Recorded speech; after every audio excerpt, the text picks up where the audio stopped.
हे अर्जुन, तुम शिष्य बनकर मेरी शरण में आए हो, इसलिए यहां तक मैंने तुम्हें ज्ञान योग अथवा सांख्य योग की शिक्षा दी है। अब मैं तुम्हें कर्म योग के विषय में वो गूढ़ विधि बताऊंगा जिसके द्वारा तू कर्म करता हुआ भी कर्म के बंधनों से मुक्त रहेगा। सुख दुखे समे कृत्वा लाभा लाभो जया जयो ततो युद्धाय युजस्व नैवम पापम अवाप्स्यसि। इस प्रकार सुख दुख, लाभ हानि, जय पराजय अथवा हार जीत को एक समान समझकर केवल इसलिए युद्ध करो क्योंकि इस समय युद्ध करना तेरा कर्तव्य है। और यदि इस मानसिक वृत्ति से इसे अपना धर्म समझकर युद्ध करोगे तो तुम्हें उसका पाप नहीं लगेगा। ये क्या कह रहे हो केशव कि युद्ध करके पाप नहीं लगेगा? युद्ध में तो इतनी हिंसा होगी, लाखों प्राणियों की हत्या होगी, फिर मनुष्य उसके पाप से कैसे बचेगा?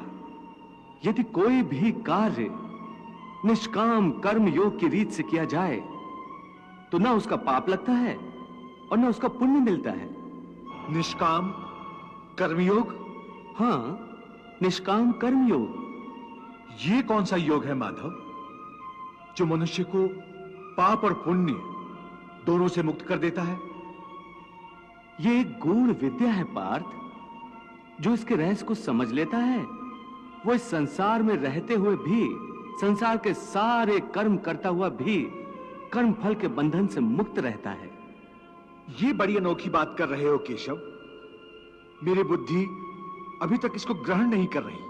क्योंकि तुम्हारी बुद्धि पर अभी तक आसक्ति का पर्दा पड़ा हुआ है, और जो निष्काम कर्मयोग मैं बता रहा हूं उसकी बुनियाद ही निरासक्ति के आधार पर रखी गई है। हे अर्जुन, इस निरासक्ति योग को समझ लोगे तो तुम्हारे जीवन में पूर्ण शांति आ जाएगी। हे माधव, इस योग की साधना कैसे करते हैं? इस योग के नियम क्या हैं? उसकी साधना के लिए कोई हजारों वर्षों की तपस्या की आवश्यकता नहीं। इसकी साधना तो एक ही क्षण में हो जाती है। एक ही क्षण में?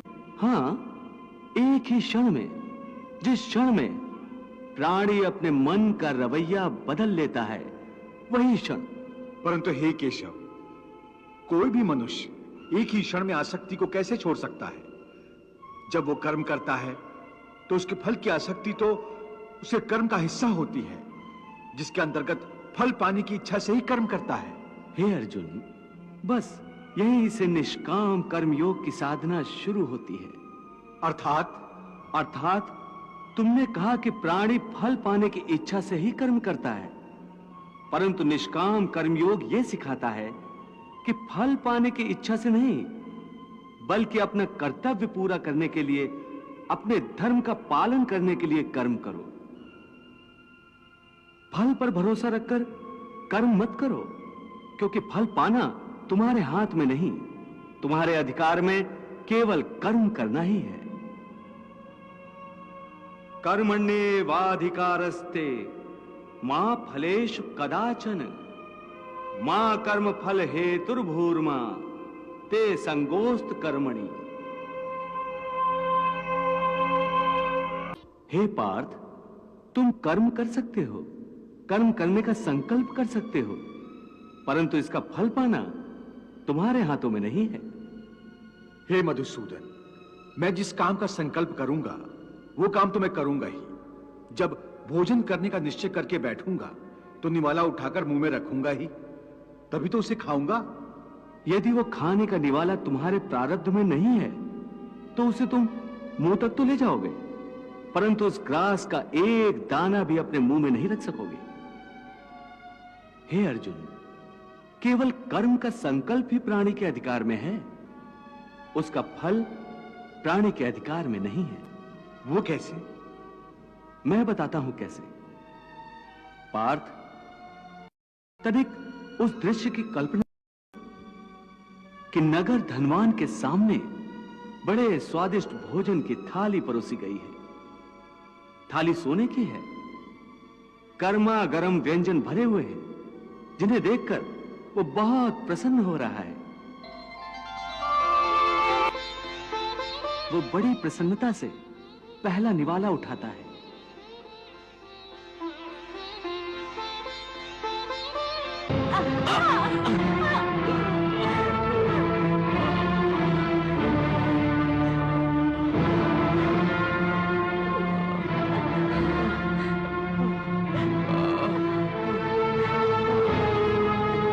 देख लिया कि प्रारब्ध में ना हो तो मुंह तक पहुंचकर भी निवाला छिन जाता है। हे केशव, तुम्हारे कहे अनुसार यदि फल प्रारब्ध ने अपनी मर्जी से देना है तो फिर प्राणी को कर्म करने की आवश्यकता ही क्या है? कर्म करने की आवश्यकता क्या है, ये जानने से पहले ये तो जान लो कि प्रारब्ध क्या है, प्रारब्ध कैसे बनती है। हे केशव, प्रारब्ध क्या है उसे जानने में क्या मुश्किल है? ये तो सीधी सी बात है कि जो भगवान की इच्छा है वही मनुष्य का प्रारब्ध होती है। नहीं अर्जुन, नहीं, यह धारणा सत्य नहीं है। क्यों सत्य नहीं है? क्योंकि मैं किसी के प्रारब्ध नहीं बनाता, ना मैं किसी प्राणी के कर्म अथवा कर्म फल के हिसाब में दखल देता हूं। इसलिए प्राणी की प्रारब्ध बनाने में मेरा कोई हाथ नहीं होता। फिर कौन बनाता है प्राणियों का प्रारब्ध? प्राणियों के अपने कर्म। अर्थात ये कि प्राणी जैसे कर्म करेगा उसका वैसा ही फल पाएगा। अच्छे कर्म करेगा तो अच्छा फल मिलेगा और बुरे कर्म करेगा तो बुरा फल पाएगा। यही जो प्राणी के अच्छे बुरे कर्मों के अच्छे बुरे फल का हिसाब है, इसी को प्रारब्ध कहते हैं। अपने पुण्य कर्मों के फलस्वरूप सुख और अपने पाप कर्मों के फलस्वरूप दुख प्राणी इसी जन्म में या अपने अगले जन्म में भोगना ही पड़ता है, वो टल नहीं सकता। इसलिए अकर्मण्य हुए बिना निरंतर अपने धर्म के अनुसार कर्म करते जाओ और मन में यह पक्का विश्वास रखो कि जिस नियत के साथ तुम कर्म करोगे उसी नियत के अनुसार तुम्हें फल अवश्य मिलेगा। कर्म का यह अटल विधान है, इसमें कभी किसी के साथ अन्याय नहीं हो सकता। हे अर्जुन, प्राणी का कोई भी कर्म नष्ट नहीं होता, मनुष्य को अपने हर कर्म का फल अवश्य मिलता है। इस तरह प्राणी के कर्मों के अनुसार उन कर्मों का फल हर मनुष्य के प्रारब्ध में लिख दिया जाता है। इसी कारण हर जन्म में मनुष्य अपने ही कर्मों के बंधनों में बंध जाता है।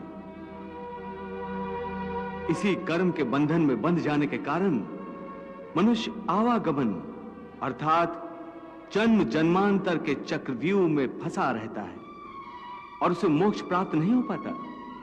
कर्म के बंधन से आवागमन या जन्म जन्मांतर का क्या संबंध है?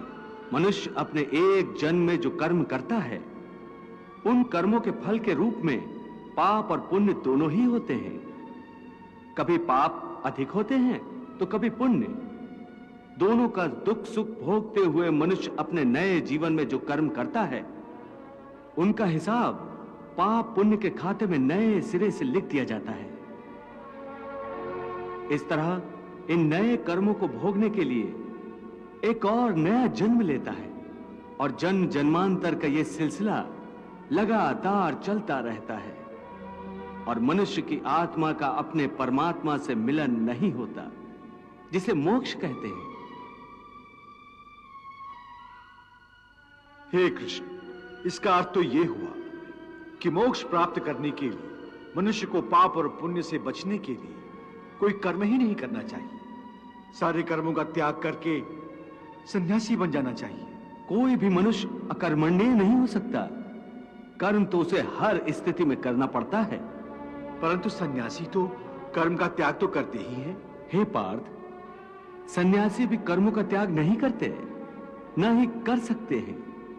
मैंने पहले ही कहा था कि सन्यासी भी कर्म करते हैं। खाना पीना, उठना बैठना, तपस्या करना, साधना करना, ये सब भी तो कर्म ही है।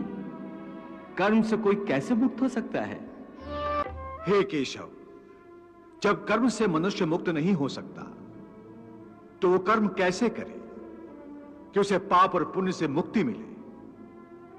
हे पार्थ, इसका तरीका यह है कि मनुष्य फल की इच्छा त्याग कर कर्म को अपना धर्म समझकर करे। फल उसे अवश्य मिलेगा, परंतु इस फल का वो विधान की इच्छा समझकर स्वीकार करे।